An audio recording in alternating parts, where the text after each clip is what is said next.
The first bullet struck the glass between Olivia Grant and the sound engineer before anyone had time to scream.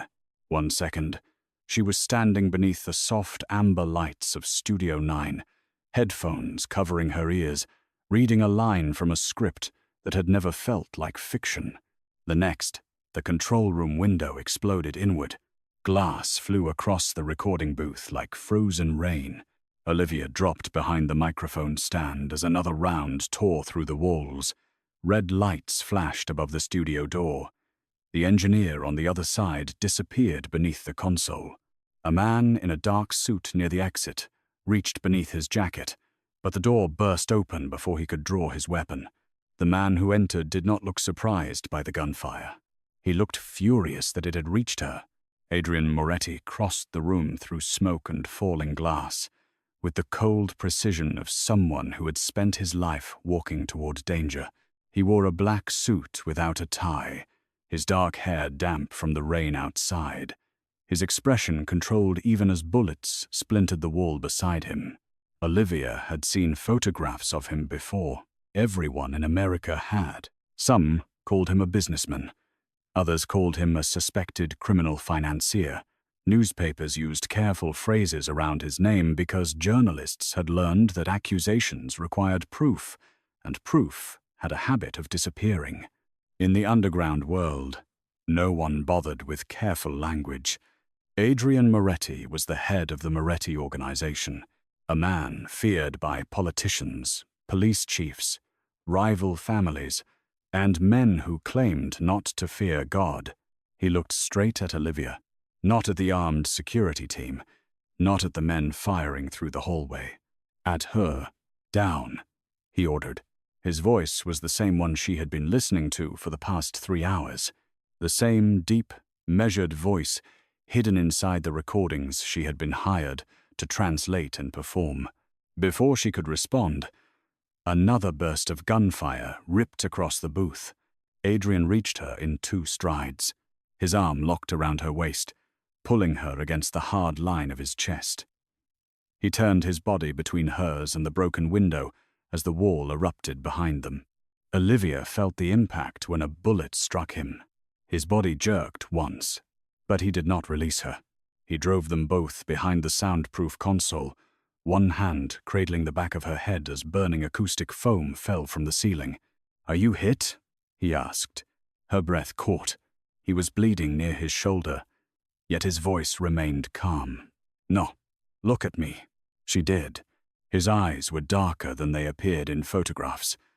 Not black, but deep brown, sharp and unreadable beneath thick lashes. His face carried no panic, only an intensity that made the chaos around them feel suddenly distant. "Are you sure?" "Yes." His gaze moved over her face, her neck, her arms, searching for blood. His fingers tightened slightly at the back of her head. Behind them, someone shouted in Italian. Adrian raised his gun without looking and fired twice over the console. A body struck the floor. Olivia flinched. His attention returned to her immediately. "Stay close to me. You were shot. It missed anything important." That is not reassuring. For half a second, something changed in his expression. Not amusement. Adrian Moretti did not look like a man who amused easily. Recognition, as though her answer had confirmed something he already knew about her. A heavy explosion shook the outer hallway. Smoke rolled through the open door. 2 of Adrian's men entered with rifles raised. "East corridor is compromised," one said. "Helipad team is waiting." Adrian stood and pulled Olivia with him. "I'm not going anywhere with you," she said. He stared at her. The gunfire continued outside. "You can argue in the armored car. I don't know you." His jaw hardened. "You know my voice." It was not the answer she expected. Before she could challenge him, he removed his coat and wrapped it around her shoulders. The fabric was warm from his body and smelled faintly of rain, smoke, and cedar. Then he guided her toward the doorway, his hand at the center of her back. Olivia resisted. "The engineer. We have to help him." "He's alive," Adrian said. "My men have him." How do you know? Because I ordered them to keep everyone in this building alive. Another bullet struck the metal door frame. Adrian turned, placing himself between her and the corridor again. His restraint disappeared for one cold second. The expression on his face was not fear. It was a promise of violence. "Move," he said. They crossed the hallway through smoke and emergency lights. Men in black suits formed a moving wall around them. Olivia saw shattered cameras, spent shell casings, and one attacker lying motionless near the elevator. The studio had been located on the upper floor of a private production building in downtown Manhattan, selected because the project's representatives had claimed it offered total confidentiality. Now the building looked like a war zone. At the stairwell, Adrian's hand closed around hers. Olivia looked down at their joined fingers. His grip was firm, almost possessive, but not painful. She tried to pull away. He did not release her. "Do not let go," he said. "That sounds like an order." "It is. I don't take orders from criminals." His eyes met hers as red emergency light washed over his face. "Tonight, you do." They descended 3 flights before another team appeared below them. Adrian pushed Olivia behind him. Gunfire thundered through the stairwell. He moved with terrifying calm. No wasted motion. No shouted threats. No anger visible on his face. Only control. Olivia pressed against the concrete wall, her heart pounding as he fired downward. One of his men threw a smoke canister. Adrian reached back without looking, found Olivia's hand again, and led her through the haze. Outside, rain hammered the street. 4 black SUVs surrounded the rear entrance. Their headlights cut through the storm. Men opened the center vehicle as Adrian guided Olivia across the pavement. A shot cracked from a rooftop. Adrian pulled her against him and turned.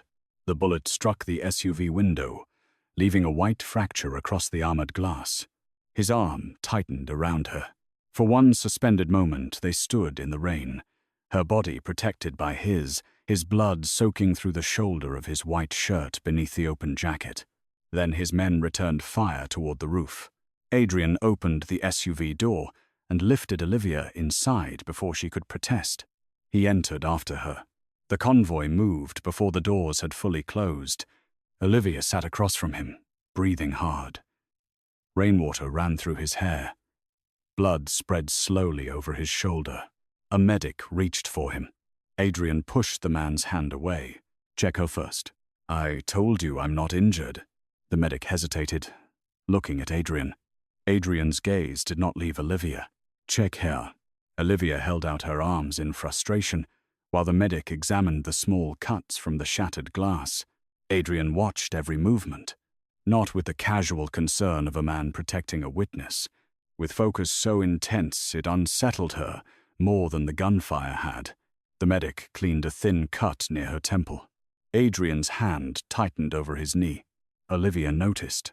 "You're bleeding more than I am," she said. "That does not make your blood less important." The words were quiet, too quiet. The medic turned to Adrian once Olivia was cleared. As he cut open the torn sleeve, Olivia studied the man who had just killed to protect her. Adrian Moretti was 38. According to every article written about him, he had inherited a collection of shipping companies, hotels, private security firms, and construction businesses after the sudden death of his older brother. Federal investigations had followed him for more than a decade, yet none had resulted in a conviction. Tonight, he had walked into a massacre as though he had known exactly where she would be. Olivia looked at the wound. The bullet had grazed the upper part of his shoulder, tearing flesh but passing through. "You knew the studio would be attacked," she said. "I suspected. And you still let me walk inside?" His gaze lifted. "No." The single word carried enough weight to silence the medic. Olivia leaned forward. "You were already there?" "I arrived 7 minutes before the attack." "Why?" Adrian glanced toward the tinted window. "Because the invitation you received did not come from a documentary producer." Cold spread through her. Olivia had accepted the job 6 days earlier through her agent.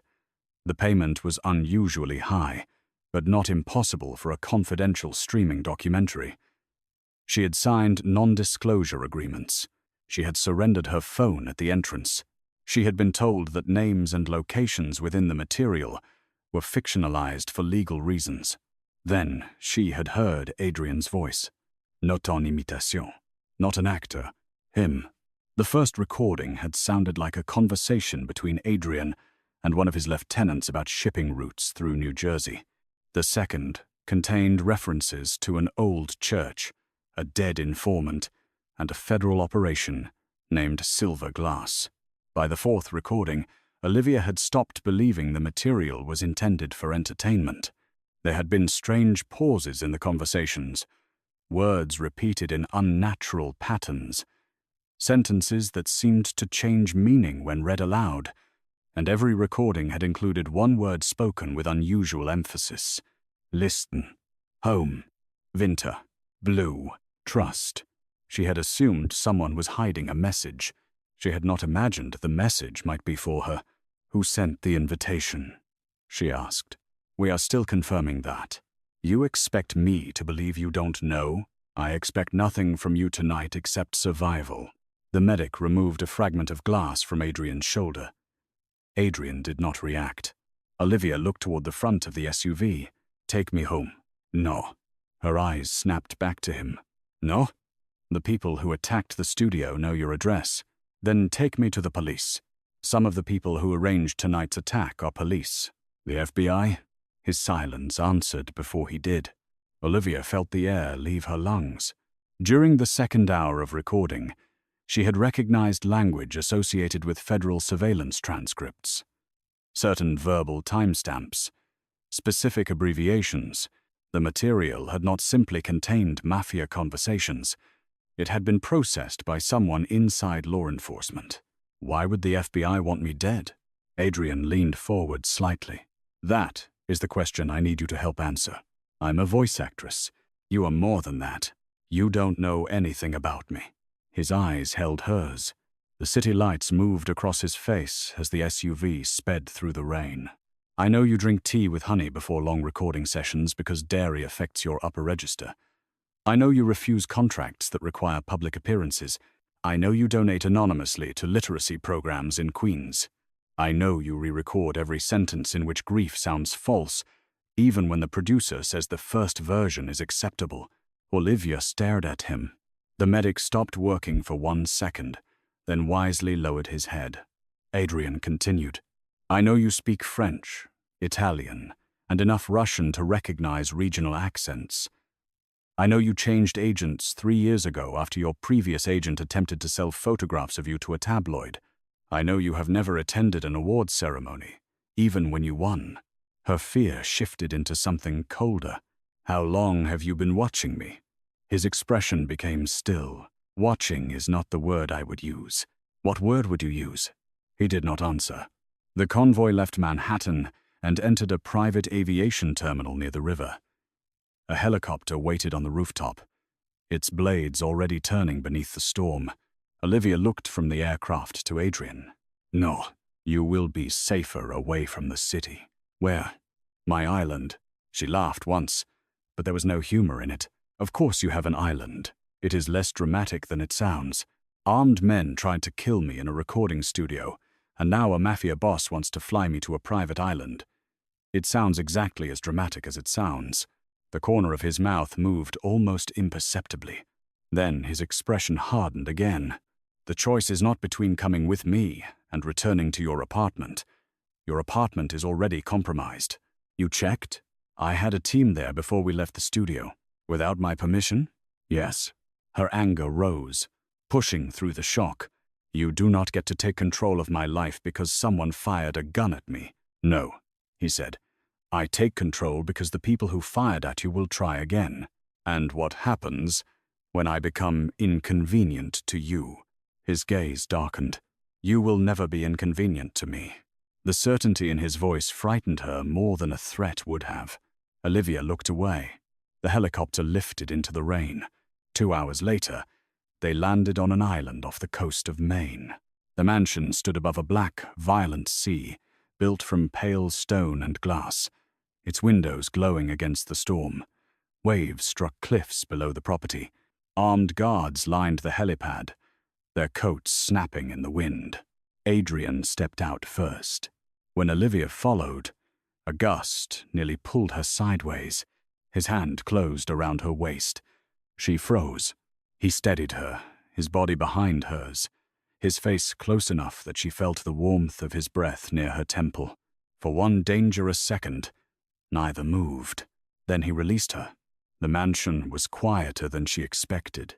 No crowds, no parties, no signs of excess except the architecture itself. The interior held dark wood, long windows, antique paintings, and low golden light. Everything felt controlled, almost severe. A woman in her 60s met them in the entry hall. Mr. Moretti. Her eyes moved to the blood on his shirt, then to Olivia. Concern transformed her face. So this is Miss Grant. Olivia looked at Adrian. The woman already knew her name. This is Elena, Adrian said. She manages the house. Elena took Olivia's hands gently. You must be exhausted. I need a phone. You will have one, Adrian said. A secure line. My agent will be terrified. He has already been informed that you are safe. You contacted him? My attorney did. Olivia turned fully toward Adrian. You are making decisions about my life without even pretending to ask. His face remained calm, but the muscles along his jaw tightened. If I had asked whether you wanted armed protection 6 hours ago, what would you have said? No. And you would now be dead. The words landed hard between them. Eleanor stepped away quietly. Olivia stared at him. You cannot use fear to make every choice for me. No. His voice lowered. But I can use the truth. He walked past her toward a private medical room at the end of the hall. Olivia followed. You still haven't told me why you know so much about me. Adrian stopped at the doorway. For the first time since he entered the studio, uncertainty crossed his face. It was gone, almost immediately. Tomorrow. No. You are in shock. I am angry. You can be both. You don't get to decide what I can handle. His gaze moved over her face. The tension between them sharpened. Then he opened the door. Come inside. The room contained medical equipment, a steel cabinet, and a narrow examination table. Adrian removed his ruined shirt without ceremony. Olivia's words disappeared. His body was marked by violence. Not the polished scars of an action film hero. Real scars. A bullet wound near his ribs, a long blade mark across his abdomen, burns along his left side, and across his chest and back, thin, pale lines that looked deliberate. Repeated. Systematic. Torture. Olivia had spent years giving voices to stories of suffering. She knew how actors pretended pain. Nothing about Adrian's scars was pretend. He caught her staring. She expected him to cover himself. He did not. Who did that to you? She asked. His face closed. That is not relevant. It looks relevant. Elena entered with the doctor, breaking the moment. Adrian sat while the wound was cleaned and stitched. He refused anesthesia. Olivia remained near the doorway, telling herself she stayed because she still needed answers. Yet when the needle passed through his skin and he showed no reaction, she felt something inside her tighten. Afterward, Elena showed Olivia to a bedroom overlooking the ocean. The room was elegant but impersonal, with a fire burning near the windows and fresh clothes arranged in the wardrobe. Olivia touched one of the dresses. It was her size. Exactly her size. Not a guessed approximation. The correct cut for her shoulders. The correct measurements at the waist and hips. She turned as Adrian appeared in the doorway, now wearing a dark shirt beneath a shoulder bandage. How did you know my size? His expression did not change. Your costume measurements were included in an old recording contract. That file was private. Yes. You accessed it. Yes. Do you understand how disturbing that is? Yes. His honesty left her with nowhere to place her anger. Olivia crossed her arms. You said tomorrow. It is after midnight. Technically, it is tomorrow. Adrian looked toward the ocean. Lightning flashed beyond the glass. Get some sleep. No. He faced her again. She had spent most of her career hidden inside soundproof booths, unseen by audiences who knew her voice but not her face. Producers often assumed that made her shy. It did not. Olivia had chosen privacy because people became cruel when women failed to match the images created by their voices. Her voice was described as velvet, silk, midnight, warmth. When a leaked photograph of her had briefly appeared online years earlier, strangers had called her appearance disappointing, too large, too ordinary, not the woman they imagined. She had never allowed the comments to change her work, but she had learned not to give the public more of herself than they deserved. Adrian had somehow crossed every boundary she had built. I want the truth, she said. He held her gaze for a long time. Then he stepped into the room and closed the door behind him. Not completely. It remained open by several inches.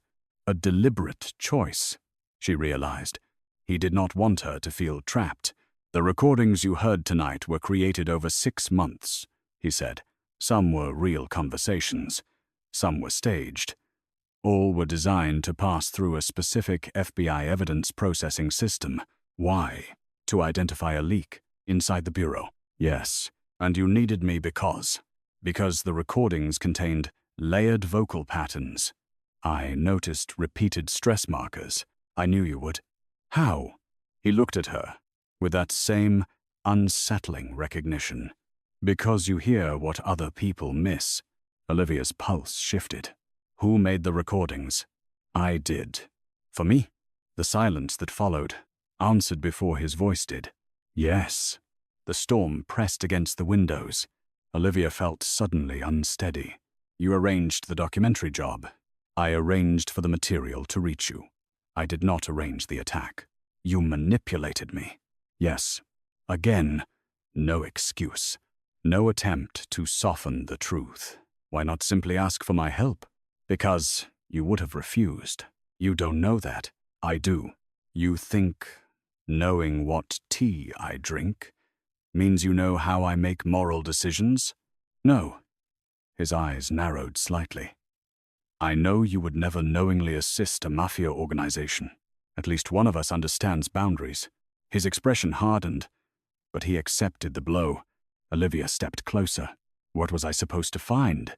A voice. Whose? The man betraying both the FBI and my family. She frowned. The recordings contain dozens of voices. One of them appears in different roles under different names. A federal officer, a logistics consultant, a confidential informant. The voice has been digitally altered but not perfectly. And you believed I could identify him. I believed you were the only person who could. You endangered me without telling me. I believed the studio was secure. You were wrong. A shadow crossed his face. Yes. The word sounded different this time. Not calm. Personal. Olivia saw it then. Guilt. He turned toward the door. She spoke before he could leave. You still haven't answered the real question. Adrian stopped. How did you know my voice?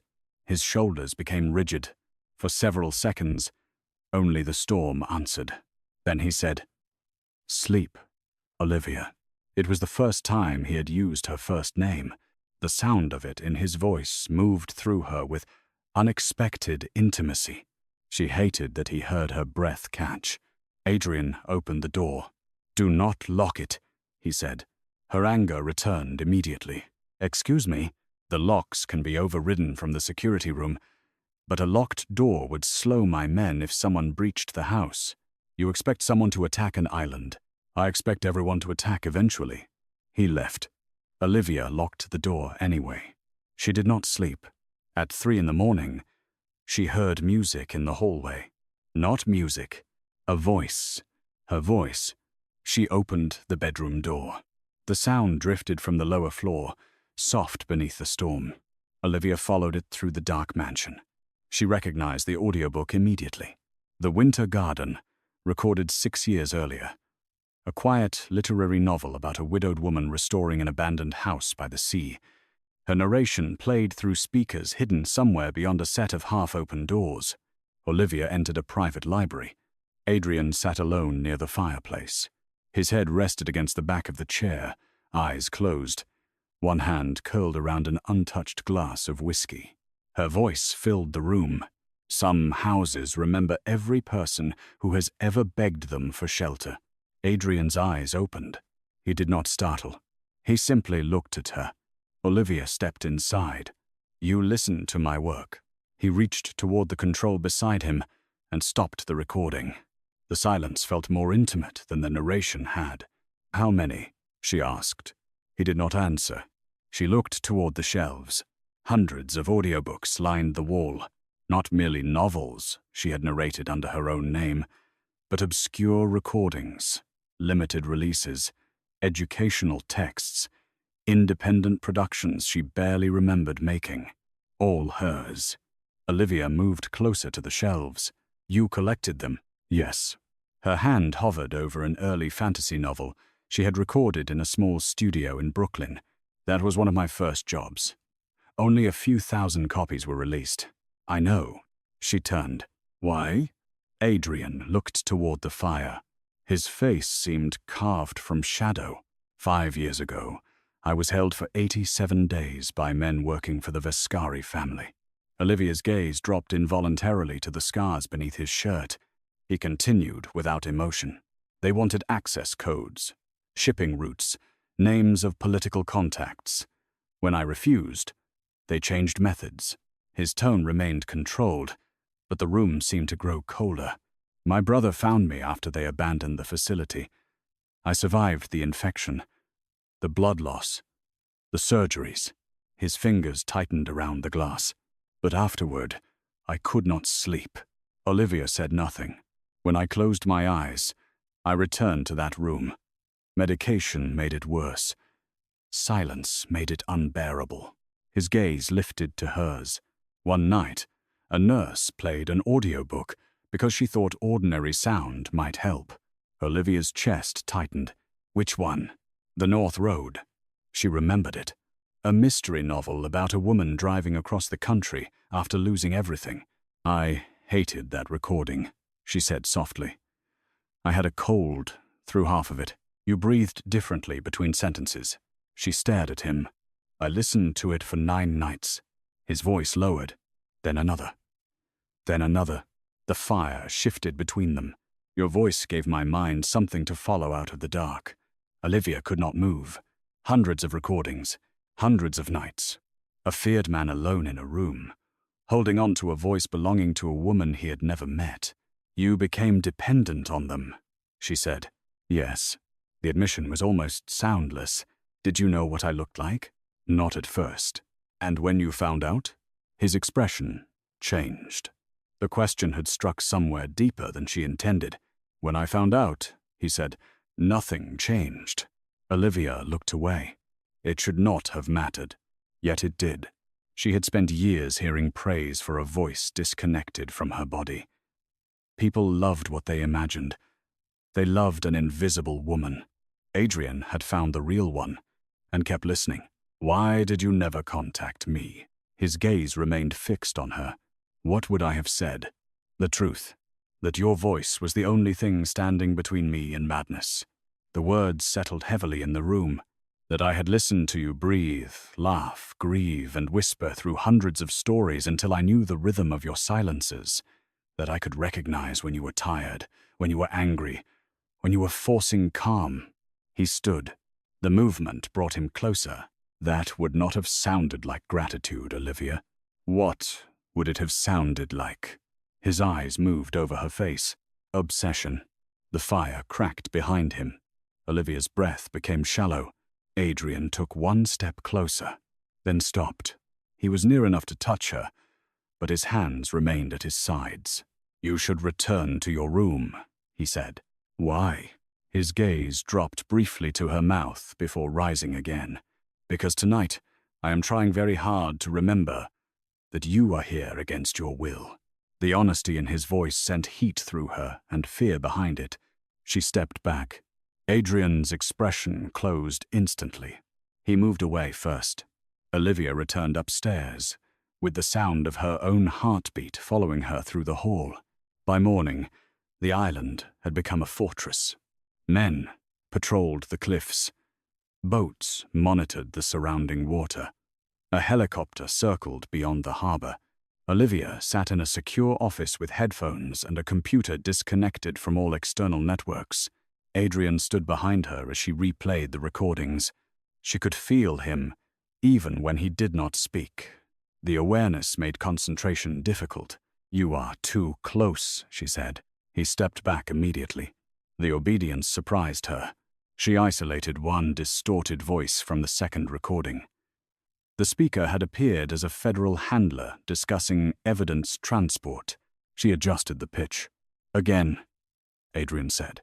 "I know." A faint tremor beneath the processed sound caught her attention. The speaker softened his consonants before certain vowels. Not regional. Learned. A habit from vocal training or speech correction. Olivia searched the other recordings.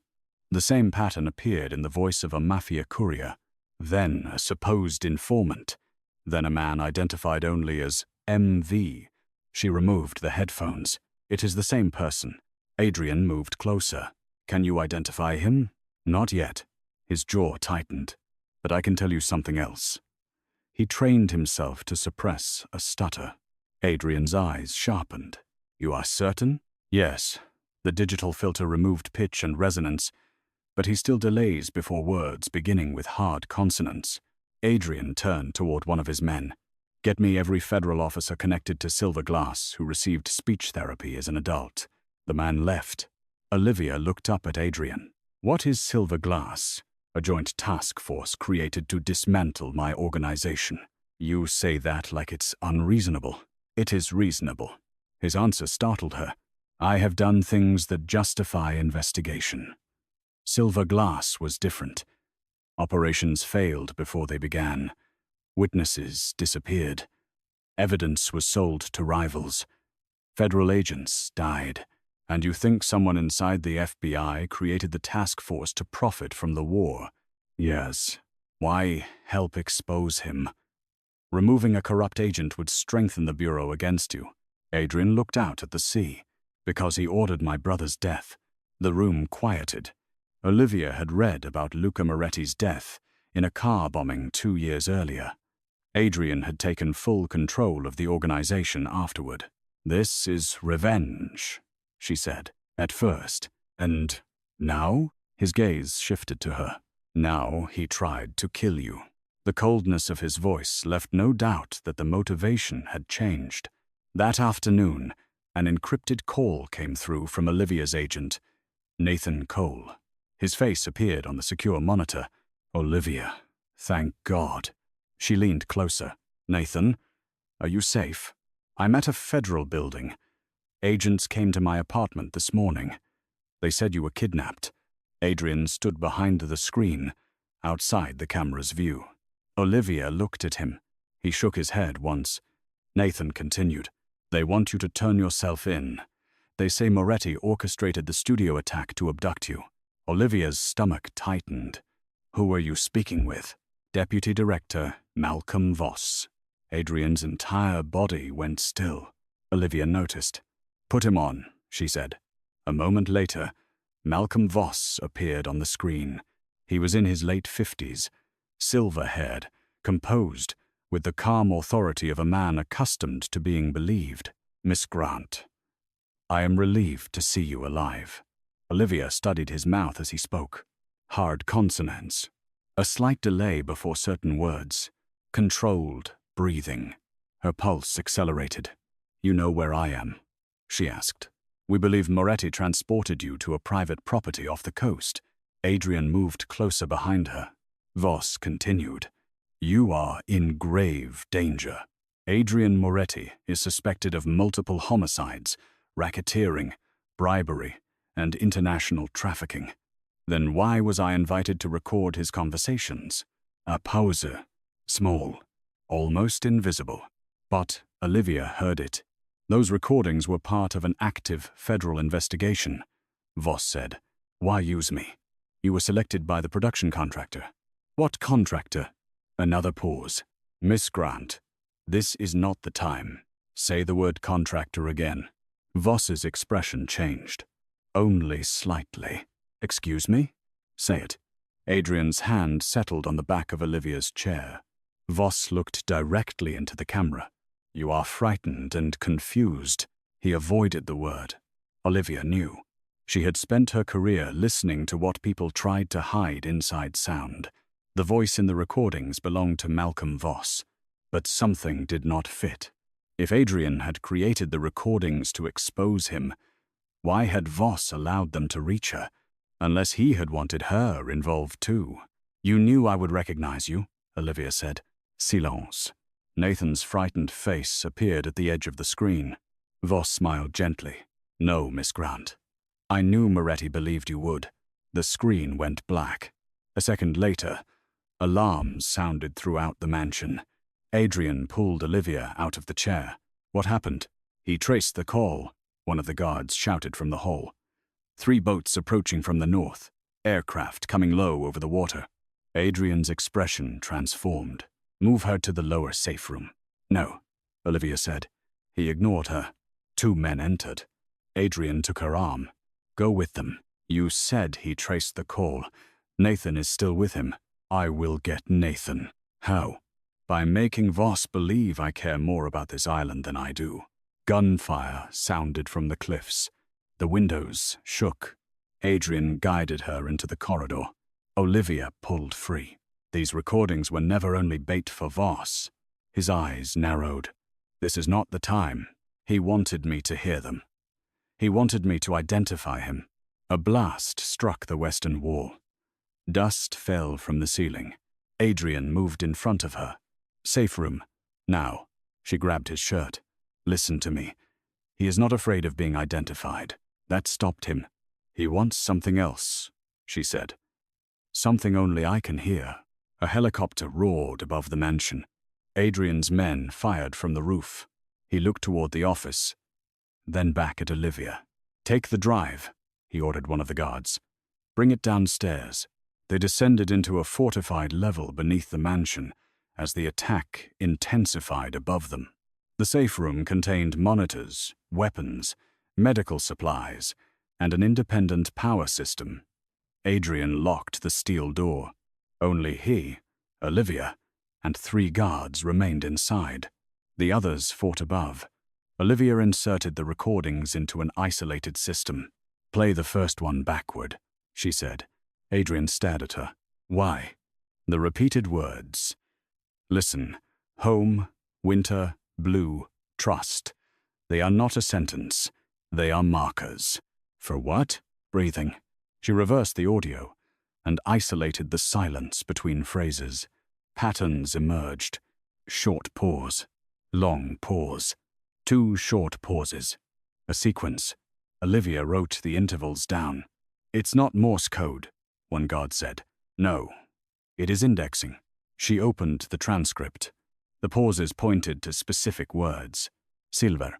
Archive. Grant. Mother. Olivia. Froze. Adrian saw it. "What?" She continued. The next word was Evelyn. Her mother's name. Olivia's hands became cold. "My mother worked for the FBI." Adrian's expression sharpened. "You never told me that." "She was an audio archivist. She died when I was 12. "How?" "Car accident." Adrian and his guards exchanged a look. Olivia hated it. "No." "Olivia." "No. Do not turn every death in my life into a conspiracy." She replayed the final section. The hidden sequence produced a location. Street Michael's Church, Brooklyn. Archive room, box 417. Her childhood church. The place where her mother's memorial had been held. Olivia stood. "Voss created the messages to lead me there. Then you are not going. He has Nathan. He expects you to trade yourself. He expects me to find something." Adrian came closer. "Which is why you will remain here. You do not get to lock me in a room while other people die for me. I get to keep you alive, at any cost. Yes. The answer came without hesitation. Olivia looked at him. Above them, another explosion shook the house. What if the cost is Nathan? Adrian's expression did not soften. I am sorry. She stepped back as if struck. You mean that? Yes. You would let him die. To prevent Voss from taking you, yes. Olivia's anger burned through the fear. That is not protection. That is possession. His jaw tightened. I know the difference. Do you? He moved closer, controlled fury in every line of his body. You believe I do not understand what I am becoming. His voice dropped. You believe I do not know that every man above us could die, and I would still choose your heartbeat over theirs? The room went silent. Adrian looked almost angry at himself. I know exactly what this is. Olivia's breath trembled. Then say it. His eyes held hers. I cannot. Because it would make you weak? No. He lifted one hand, as if he meant to touch her face. His fingers stopped inches from her skin. Because once I say it, I will never let you go. A heavy impact struck the safe room door. The guards raised their weapons. The lights went out. Emergency illumination flooded the room in red. Adrian pushed Olivia behind him. The door shuddered again. Someone had reached the lower level. One guard activated the internal camera. A team in tactical gear stood outside. FBI insignia marked their vests. Malcolm Voss stepped into view. He looked directly at the camera. Bring me Olivia Grant. His voice sounded through the intercom. And everyone else on this island lives. Adrian raised his gun. Olivia moved beside him. He came personally. He wants the archive. He wants me to find it. The door began to cut inward under a thermal torch. Adrian turned to his men. Tunnel exit. A concealed panel opened at the rear of the room. Cold air rushed inside from a passage leading toward the cliffs. Adrian took Olivia's hand. They ran. The tunnel ended in a sea cave below the mansion. Waves crashed against black rock. A speedboat waited beneath a hidden platform. Gunfire echoed behind them. One of Adrian's guards fell. Adrian fired into the tunnel, then pushed Olivia into the boat. He followed as bullets struck the cave walls. The engine roared. They shot into the storm. Olivia crouched low, while Adrian steered with one hand and fired behind them with the other. Rain struck her face like needles. The mansion burned above the cliffs, orange flames rising into the black sky. A second boat pursued them. Adrian handed Olivia a pistol. She stared at it. I don't know how to use this. Point away from yourself. Pull the trigger only if someone reaches the boat. That is your lesson. It is all we have time for. The pursuing boat moved closer. Adrian turned sharply between jagged rocks. A man leaped toward their stern. Olivia screamed and raised the gun. Before she could fire, Adrian shot the attacker in the chest. The man disappeared into the water. Adrian looked at her. Are you hurt? No. He faced forward again. Even now, even while hunted across a stormy sea, his first question was for her. They reached the mainland before dawn. A convoy waited near an abandoned harbor. Adrian transferred Olivia into an SUV and ordered the driver toward New York. You are taking me to the church, she said. I am taking you to a secure location. You know I'll find a way to go. His face turned toward hers. Yes. Then come with me. He studied her in silence. Olivia continued. Voss believes the archive can destroy him. He will keep Nathan alive until he has it. And after? He kills us all. Yes. So we reach it first. Adrian looked toward the rain-streaked window. I spent 5 years learning how to live without needing anyone, he said quietly. Olivia did not understand the shift. Then he looked at her. You have been beside me for less than 2 days, and I am already considering decisions that could destroy everything I built. I did not ask you to. No. His eyes lowered briefly to her lips. That is the problem. They entered Brooklyn shortly after sunrise. St. Michael's Church stood between old brick buildings beneath a gray sky. The parish had been closed for renovations. Construction fencing surrounded the property. Adrian's men cleared the street. Olivia approached the side entrance with Adrian beside her. He stopped her beneath the stone archway. If anything changes, you leave. So do you. That is not negotiable. Neither is mine. His expression darkened. Olivia, if I am expected to trust you, you do not get to treat your life as disposable. Something moved in his eyes. She had struck him somewhere no threat could reach. He opened the door. The church smelled of dust, wax and old wood. Pale light streamed through stained glass.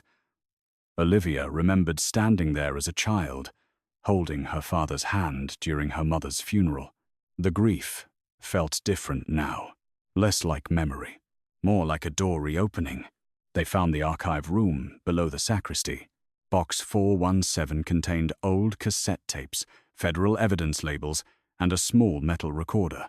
Olivia picked up the first tape. Her mother's handwriting covered the label, Monsieur Voss, private meeting. Adrian placed a portable player on the table. The tape began with static. Then Evelyn Grant's voice filled the room. If anything happens to me, Malcolm Voss is responsible. Olivia closed her eyes. Her mother continued. He has embedded himself in organized crime investigations for personal profit. He sells witness identities, redirects raids, and engineers violence between families. I have copied the original recordings, but voice authentication will be necessary. Digital records can be altered. The human voice leaves patterns that are harder to erase. A man spoke in the background. Malcolm Voss. Younger, but unmistakable. Olivia listened, as he admitted to selling an informant's location to the Vescari family. Another tape contained a conversation ordering the murder of Luca Moretti. A third referenced Olivia. Evelyn's daughter has perfect auditory recall, Voss said. If she grows into the talent her mother expects, she could authenticate everything. Olivia's hands shook. Adrian stood behind her, close but not touching. The final tape contained Evelyn's voice again. Olivia, if you ever hear this, I am sorry. I wanted your gift to belong to you, not to this. Trust the person who led you here only if he chose your life over his revenge. Olivia turned toward Adrian. The words hung between them. He had created the recordings to expose Voss, but when the island was attacked, he had chosen her survival over the archive. Before either could speak, the church doors slammed above them. Voss's voice echoed through the building. Thank you, Olivia. Adrian killed the lights. His hand found hers in the darkness. You stay behind me. No? This is not the time. It never is. He pulled her close, his mouth near her ear. Then listen carefully. There is a passage behind the east wall. When I fire, run. I'm not leaving you. His hand tightened around hers. You think that sounds brave? It sounds honest. Footsteps descended toward the archive. Adrian touched her face for the first time. Only once. His fingertips moved along her cheek with unbearable restraint. Then he whispered, You were the first voice that ever brought me home. The archive door exploded inward. Adrian turned and fired. The room erupted. Olivia dropped behind the shelves as bullets tore through boxes. Adrian moved through the darkness, shooting with brutal precision. Voss's men entered from both sides. One struck Adrian in the ribs. Another fired. Adrian staggered. Olivia saw blood spread across his shirt. She grabbed the metal recorder and threw it against the far wall. The noise drew one attacker's attention. Adrian shot him. Run, he shouted. Olivia found the east wall, but did not enter the passage. Instead, she activated the church's old audio system through a maintenance panel. Her mother's recordings began playing over every speaker in the building. Malcolm Voss's younger voice echoed through the sanctuary, confessing to murder, corruption, and treason. Above them, distant sirens approached. Voss entered the archive room alone, dragging Nathan in front of him with a gun against his throat. Turn it off, Voss said. Olivia stepped into view. Nathan's face was bruised, but he was alive. Adrian stood near the shelves, one hand pressed to his bleeding side. His gun remained trained on Voss. Voss smiled. "This is where your emotional weakness becomes useful, Moretti." Adrian's voice was cold. "Release him. You first." Olivia watched Voss's hand, his breathing, the tension in his jaw. He was frightened. Not of Adrian, of the recordings playing through the church. "You built the entire operation to bring me here," she said. Voss looked at her. "I spent years waiting for you to become useful. My mother hid the tapes. Your mother was sentimental. She believed evidence mattered. It does. No, power matters." He pushed the gun harder against Nathan's head. "You were supposed to identify the voice, find the archive, and die in the studio. Moretti's grief would have started a war large enough to erase every remaining witness." Olivia looked at Adrian. His face revealed nothing, but his eyes did. Grief. Voss had understood the depth of Adrian's obsession before she had. The studio attack had not only been intended to kill her, it had been designed to unleash him. "You underestimated him," Olivia said. Voss smiled. "I counted on him." "No, you counted on obsession without love." The smile faded. Olivia continued, her voice steady despite the fear. "You thought he would burn the world after losing me. You never considered that he might choose to save me instead." Adrian's gaze locked on hers. Voss shifted his weight. Olivia heard the change in his breathing. Before she saw his finger move. "He's going to shoot," she said. Adrian fired. The bullet struck Voss's weapon hand. Nathan dropped to the floor. Voss turned his gun toward Olivia. Adrian crossed the distance between them before he could fire. The two men collided against the archive table. Voss drove a knife into Adrian's wounded side. Olivia screamed. Adrian did not stop. He struck Voss once, twice, then slammed him against the wall. The knife fell. Voss reached for it. Olivia kicked it away. He turned toward her with murder in his face. Adrian seized him from behind and forced him to his knees. His gun pressed against the back of Voss's head. Sirens surrounded the church. Federal agents shouted outside. Voss laughed through blood. "Kill me. Prove everything they believe about you." Adrian's finger tightened on the trigger. Olivia saw the choice inside him. Revenge. His brother. The torture. The island burning. Every life Voss had destroyed. She stepped closer. "Adrian." He did not look at her. "Do not ask me for mercy." "I'm not." Her voice softened. "I'm asking you to come home." His eyes closed. The same words hidden in the recordings.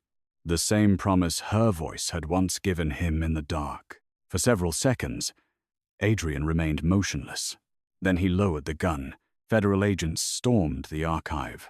Voss was taken alive. Adrian collapsed before they reached him. Olivia caught his head before it struck the floor. Blood covered her hands. His eyes opened briefly. "You stayed," he whispered. "So did you." Then he lost consciousness. For the next 9 hours, Olivia sat outside a secure surgical unit under federal guard. The evidence from the church triggered the largest corruption investigation in the Bureau's history. Voss's private task force was dismantled. Dozens of agents, contractors, and organized crime intermediaries were arrested. Nathan survived. So did Adrian. Barely. When Olivia entered his hospital room 2 days later, he was awake, standing beside the window despite the monitors attached to his body. "You're supposed to be in bed," she said. He turned. His face looked pale, but his posture remained controlled. "You sound angry." "I am. I missed it." The quiet confession disarmed her. Olivia closed the door. Adrian's eyes followed the movement. "You should not be here alone with me." "Why?" "Because the immediate danger has passed. And you are free to leave." She studied him. The man who had dragged her onto a helicopter, ordered her into safe rooms, and threatened the world over a cut near her temple, now stood several feet away, as though approaching her required permission. "You said once you admitted what this was, you would never let me go." His jaw tightened. "I was wrong." "Were you?" "No." The answer came rougher than usual. "But loving you does not give me the right to keep you." The word loving filled the room. Adrian seemed almost startled that he had spoken it aloud. Olivia's heart beat harder. "You said it." His chaza held hers. "Yes." "Say it again." He took one step closer. "I love you." There was no softness in the way he said it. Only absolute certainty. "I loved your voice before I knew your face. I loved your face before you ever looked at me without fear. I loved the way you argued while gunfire followed us through a stairwell. I loved you when you chose a stranger's life over your own safety." Another step. "And I knew I was lost when you asked me to live." Olivia's eyes burned. Adrian stopped in front of her. "I will arrange protection for you. Independent protection. You will never have to see me again." "Is that what you want?" His expression hardened with pain. "No." "Then stop deciding what I want." He became still. Olivia lifted her hand and touched the scar near his temple. His eyes closed for 1 second. "You manipulated me," she said. "Yes." "You invaded my privacy." "Yes." "You are controlling, infuriating, and far too comfortable giving orders." "Yes." "You frightened me." His gaze dropped. "I know." She moved closer. "But you also listened when I told you to spare Voss." Adrian looked at her again. "You chose my voice over revenge. I would choose you over anything. That is not always romantic." "No." "Sometimes it is terrifying." "I know." Olivia rested her palm against his chest. His heart beat hard beneath it. "I am not promising to belong to you." His hand rose slowly, stopping near her waist. He waited. Olivia nodded. Only then did he touch her. His hand settled against her side with careful strength. "I am not asking you to belong to me," he said. "What are you asking?" "For the chance to deserve the moments you choose me." Olivia stared at him. Then she kissed him. Adrian did not move at first. The most feared man in the city stood completely still beneath her touch, as though he did not trust the moment to be real. Then his hand tightened at her waist. The kiss deepened slowly. No rush, no conquest. Only years of loneliness meeting the one person who had unknowingly carried him through it. When they separated, his forehead rested against hers. "You have no idea what you have done," he whispered. Olivia's mouth curved. "I think I do." 6 months later, Olivia walked onto a stage for the first time in her career. The theater in Manhattan was filled with journalists, actors, producers, and readers who had known her voice for years, without knowing the woman behind it. She wore a midnight blue gown designed to celebrate her body rather than hide it. Her dark hair fell over one shoulder. The lights were warm against her skin. Backstage, Nathan adjusted his tie nervously. "You can still cancel." "No. You spent 15 years avoiding cameras." "I was not hiding from cameras." "What were you hiding from?" Olivia looked toward the stage entrance. "People who thought hearing my voice gave them ownership of me." The host introduced her. Applause rolled through the theater. Olivia stepped into the light. For one moment, the old fear returned. Would they compare her body to the image they had imagined? Would they decide the woman was less beautiful than the voice? Then she saw Adrian. He sat in the center of the front row. Black suit. Controlled posture. Unreadable expression to everyone except her. He had refused every invitation from Hollywood producers, actresses, and celebrities who wanted to be photographed beside him after the Voss scandal turned him into a public obsession. Tonight, he had ignored them all. When Olivia appeared, he stood. Then he walked straight down the aisle toward her. The entire theater fell silent. Adrian stopped at the edge of the stage. He did not care about the cameras. He did not look at the famous actress seated beside him or the reporters calling his name. He looked only at Olivia. He held out his hand, not commanding, offering. Olivia descended the steps and placed her hand in his. Camera flashes burst around them. Adrian lifted her fingers to his lips. "You came," she whispered. "I said I would. You hate public events." "I hate most people." She almost laughed. His thumb moved over her knuckles. "But not you," he added. The microphone near the stage caught the words. By morning, the clip had been viewed 20 million times. The Mafia Boss, who refused every Hollywood star, had crossed an entire theater for the plus-size voice actress who had once been afraid to show her face. But the public never understood the truth. Adrian had not walked toward Olivia because she had finally allowed the world to see her. He had walked toward her because he had always seen her. A year after the church, they returned to the island. The mansion had been rebuilt, though Adrian left one blackened stone wall untouched near the cliffs. "A reminder?" Olivia asked. They stood together above the sea, while a storm gathered in the distance. "A warning." "To whom?" "To May." She looked at him. Adrian slid one hand around her waist. "That there is nothing I own that matters more than the person standing beside me." Olivia rested her head against his chest. Her newest audiobook played softly through the open library windows behind them. It was the first novel she had written herself, a story about a dangerous man who survived the dark because a woman he had never met taught him how to follow a voice home. At the end of the recording, Olivia had added a line that did not appear in the published text. Adrian had heard it only once. For the man who listened before he learned how to love. The storm reached the island. Rain swept across the cliffs.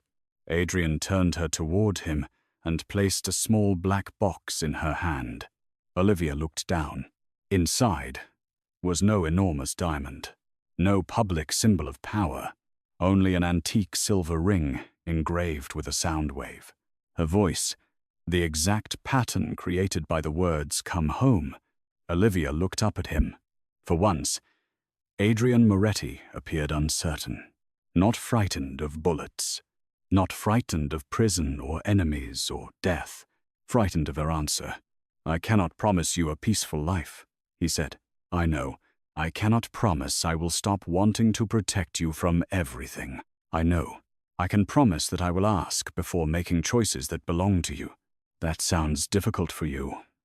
"It is." She smiled. His expression remained serious. "And I can promise that no matter how dark the world becomes, I will always follow your voice back." Olivia closed the box. Adrian's face changed. Then she placed the ring in his palm. His eyes darkened with disappointment. "Put it on me," she said. For a second, the feared Mafia boss did not move. Then he lowered himself onto one knee in the rain.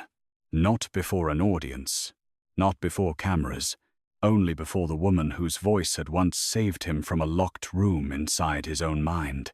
He slid the ring onto her finger. Olivia touched his face. "Yes." The word left her lips softly. Adrian rose and pulled her against him as thunder rolled across the ocean. Behind them, her voice continued, drifting through the rebuilt mansion. Before them, the sea stretched black and endless beneath the storm, and for the first time in his life, Adrian Moretti did not fear the darkness. Because Olivia was no longer a voice coming through a speaker in an empty room. She was real. She was in his arms. And this time, when she told him to come home, he was already there,